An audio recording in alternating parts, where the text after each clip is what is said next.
সৃষ্টিকর্তা আমাদের এই পৃথিবীকে বৈচিত্র্যময় করে সাজিয়েছেন। পৃথিবী যেমন সুন্দর তেমনই রহস্যময়। পৃথিবীতে এমন কিছু স্থান রয়েছে যার ব্যাখ্যা বিজ্ঞানীরা আজও দিতে পারেননি। চলুন কথা না বাড়িয়ে জেনে নেই পৃথিবীর রহস্যময় 5 জায়গা সম্পর্কে। Number 1, blood falls, Antarctica. দেখে মনে হবে বরফের দেশে হঠাৎ রক্তের ঝর্ণা। এ যেন বরফের বুক চিরে বের হচ্ছে হাজার লিটার রক্ত। এটি অ্যান্টার্কটিকার ট্যালর উপত্যকার এক বিখ্যাত জলপ্রপাত। এখানে আয়রন সমৃদ্ধ জল প্রবাহিত হয়, যা বাতাসের সংস্পর্শে মরিচার মতো লাল রং ধারণ করে। Number 2, moving Stones, death valley, America. এই ভ্যালিতে এমন কিছু পাথর রয়েছে যারা নিজেরা চলাচল করতে পারে, অর্থাৎ অবস্থান পরিবর্তন করতে পারে। এই ঘটনাটি অনেক বছর ধরে বিজ্ঞানীদের জন্য একটি রহস্য হিসেবে বিরাজ করছে, যার ব্যাখ্যা বিজ্ঞানীরা আজও খুঁজছেন। Number 3, the great blue hole, Belize.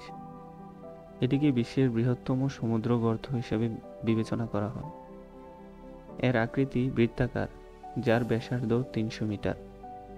ধারণা করা হয় এটি আজ থেকে 10,000 বছর আগে সৃষ্টি হয়েছিল। বর্তমানে এটি পর্যটকদের একটি পছন্দের জায়গা। সমুদ্রে ডাইভিংয়ের জন্য এটি একটি পারফেক্ট জায়গা। Number 4, Cano Cristales, Colombia. এটি কলম্বিয়ার মেটা ডিপার্টমেন্টের একটি বিচ্ছিন্ন পর্বতশ্রেণীতে অবস্থিত একটি নদী। এই নদীটি তরল রংধনু নামেও পরিচিত, কারণ এটি বিভিন্ন সময়ে বিভিন্ন রঙে প্রবাহিত হয়, যেমন লাল, নীল, হলুদ, কমলা এবং সবুজ। বর্ষায় এর সৌন্দর্য কয়েক গুণ বৃদ্ধি পায়। যাই হোক, এই নদীর এই ভিন্নরূপ বৈশিষ্ট্যের কারণে এটি আজও এক রহস্যের জায়গা। Number 5, Aokigahara forest, Japan. এটি সুইসাইড ফরেস্ট নামেও পরিচিত।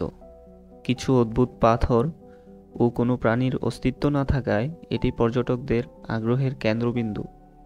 জাপানিজদের মতে এ বনে প্রেতাত্মারা ঘুরে বেড়ায় এবং এটি আত্মহত্যার জায়গা। প্রতি বছর 100-এর বেশি মৃতদেহ উদ্ধার করা হয় এই বন থেকে। আজ এ পর্যন্তই, দেখা হবে পরবর্তী কোনো ভিডিওতে। ভিডিওটি ভালো লাগলে চ্যানেলটিকে সাবস্ক্রাইব করে দেবেন। ধন্যবাদ।